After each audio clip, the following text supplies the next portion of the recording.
Cha là tương lai của gia đình. Câu chuyện thứ 3. Năng lực ảnh hưởng của người cha.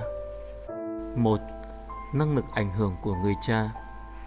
Ai là người quyết định tiêu chuẩn trong gia đình? Đó chính là người cha.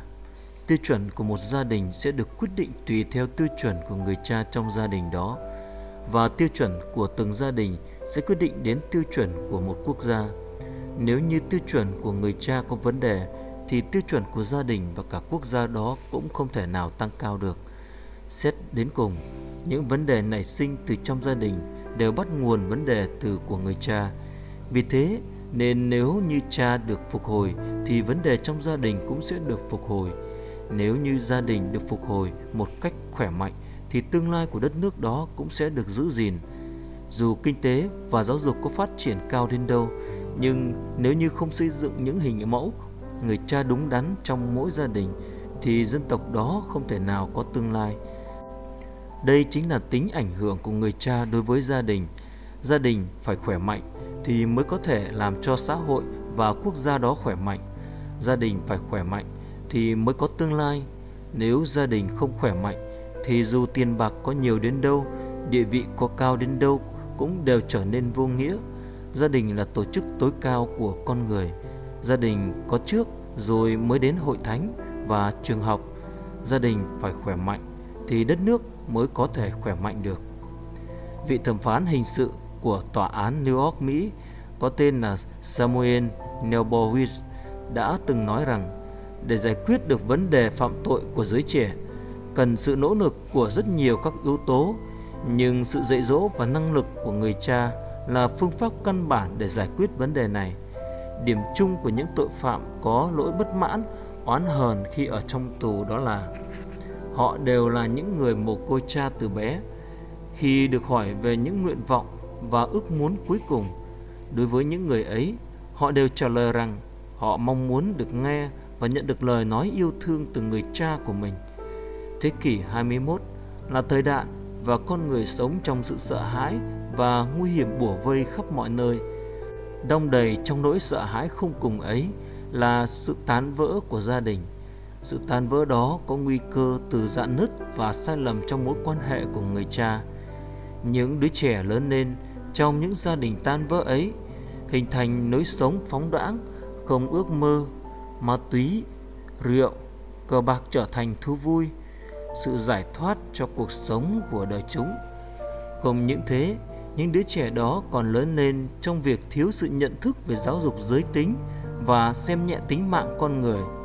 Nên việc lạo phá thai, vứt bỏ con cái của mình trở thành trào lưu, không hề có cảm giác bị cáo tội. Xuất phát điểm của tất cả những vấn đề xã hội nêu trên phần lớn đều khởi đầu từ sự nảy sinh mâu thuẫn trong gia đình, và mấu chốt trọng tâm trong những nan đề đó chính là từ những người cha. Vì nguy cơ từ người cha sẽ để lại ảnh hưởng xấu cho vợ và con trong gia đình.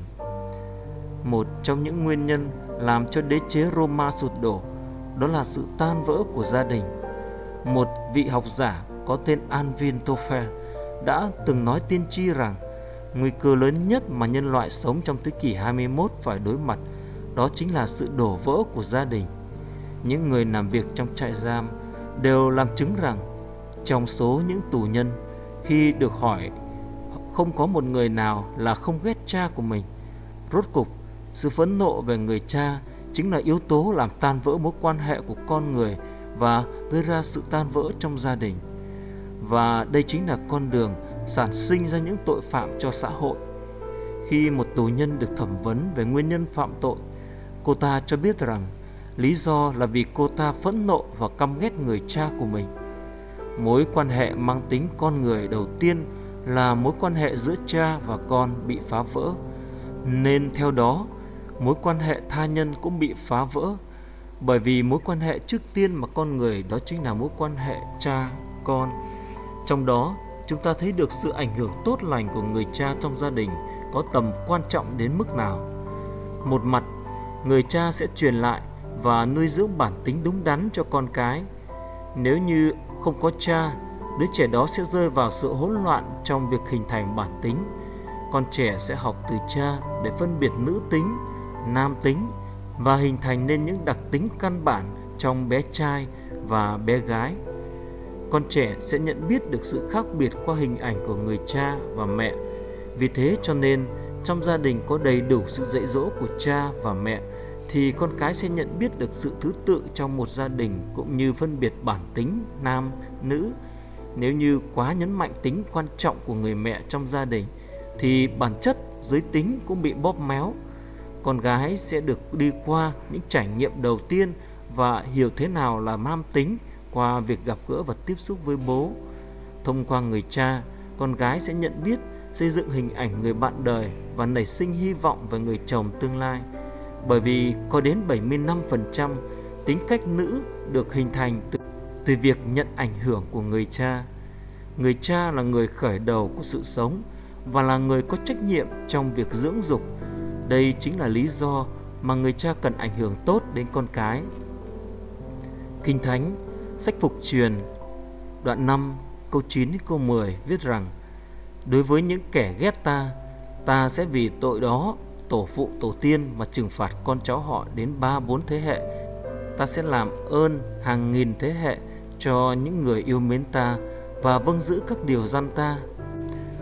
Tội của cha nhưng không kết thúc trong đời sống của người cha, và những việc tốt lành của người cha để lại cũng ảnh hưởng tiếp tục đến con cháu hàng nghìn thế hệ.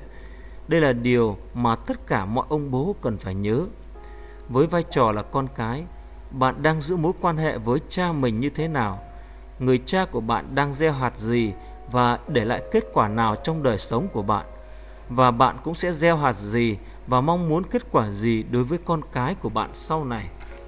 Nếu như đời sống của bạn đã phải nhận những trái đắng, những ảnh hưởng xấu từ cha của mình, thì hãy cắt đứt nó khỏi đời sống của bạn và đem đến sự khởi đầu tốt đẹp cho chính bạn, con cái và dòng dõi của bạn thông qua những ảnh hưởng tốt từ chính vai trò làm cha của bạn. Sẽ không còn vết thương nào khoét sâu thêm nữa, và sợi dây ruột xả sẽ biến thành dòng sông chúc phước tuôn đổ trên gia đình bạn. Để có được điều đó, chính bạn hãy cắt đứt những hình ảnh xấu và từ bây giờ hãy trở thành người cha tích cực, ảnh hưởng và kết quả tốt trên con cái. 2. 4 kỹ năng của người cha. Trong gia đình có những yếu tố rất quan trọng mà nhất định người cha phải biết và thực hành để nuôi dưỡng tính bền vững của gia đình. Chúng ta gọi đó là những kỹ năng của người cha. Đây chính là điều mà mọi ông bố đều phải khắc ghi trong lòng để xây dựng một gia đình khỏe mạnh. Chúng ta sẽ cùng tìm hiểu 4 kỹ năng sau. Thứ nhất, kỹ năng đoàn kết. Cha phải là người có kỹ năng liên kết, hòa hợp mọi người trong gia đình thành một.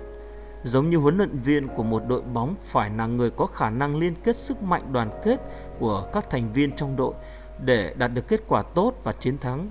Khi người cha thực hiện tốt kỹ năng đoàn kết thì con cái sẽ cảm nhận được sự cảm giác thuộc về gia đình, từ đó hình thành nên tính tự tôn và tự tin. Cứ như vậy sẽ hình thành nên những tính cách lành mạnh đối với con cái. Tính đoàn kết trong gia đình là thứ tự ưu tiên số 1. Đặc tính này được thể hiện trước hết qua việc người nam trong gia đình hiệp một với vợ mình và cả về thân thể và tấm lòng. Hạnh phúc vợ chồng, hạnh phúc của cha mẹ là nền tảng căn bản cho hạnh phúc của con cái. Con cái luôn sợ hãi khi nhìn thấy mối quan hệ của cha mẹ có vấn đề và sống không hạnh phúc. Hơn bất cứ điều gì, người cha trong gia đình cần phải là người được liên hệ với Đức Chúa Trời. Có như vậy thì mới có thể đảm bảo được vai trò dẫn dắt gia đình đi theo đúng đường lối Chúa. Thứ hai, kỹ năng yêu thương. Cha phải là người yêu con đến cùng.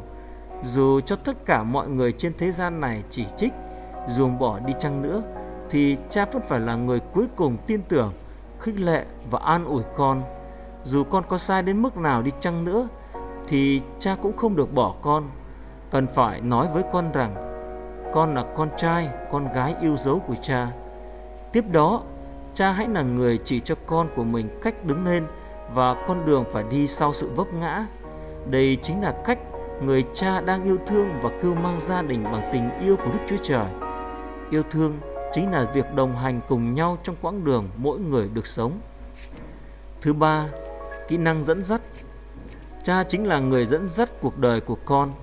Nếu muốn hướng dẫn được con đi thì cha phải là người đi trên con đường đó trước. Nếu như cha dẫn dắt con đi trên con đường mà cha chưa bao giờ đi, cũng chưa bao giờ nhìn thấy, thì đó là việc làm ngu dại đối với con của mình. Và nếu như người làm cha phải nói rằng sau này lớn lên con đừng sống và đi theo con đường như cha, thì quả là đáng buồn và tiếc lối. Hãy trở thành người cha có thể nói với con của mình rằng ít nhất hãy sống được giống như cha. Dù có trong hoàn cảnh nào, khó khăn đến đâu, vẫn phải sống một cách chăm chỉ và vươn lên. Hãy trở thành người cha dẫn đường cho con cái của mình. Thứ tư, kỹ năng sai phái. Con cái là món quà từ Đức Chúa Trời. Con cái không phải là vật sở hữu của riêng cha hoặc mẹ. Khi cha mẹ dưỡng dục con cái trưởng thành, cần dâng con lại cho Đức Chúa Trời để được Ngài sử dụng. Sự sai phái được bắt đầu bằng việc rời khỏi, việc đến trường, việc cống hiến cho xã hội, việc vào quân đội. Tất cả đều là sự sai phái. Hãy sai phái hoặc ủng hộ những nơi mà con muốn đi, hoặc những nơi cần con đến. Đừng sai phái với thái độ lo lắng hay phủ định, nhưng hãy sai phái con đi với tinh thần khẳng định và tự tin. Bây giờ, một trang mới trên cuộc đời của con sẽ được mở ra, một thế giới mới với những mối quan hệ mới. Con hãy sống một cách mạnh mẽ và đường hoàng, chính đáng, xứng đáng là con của Đức Chúa Trời ở mọi nơi con đi. Hãy khích lệ và sai phái con bạn đi với tinh thần như vậy.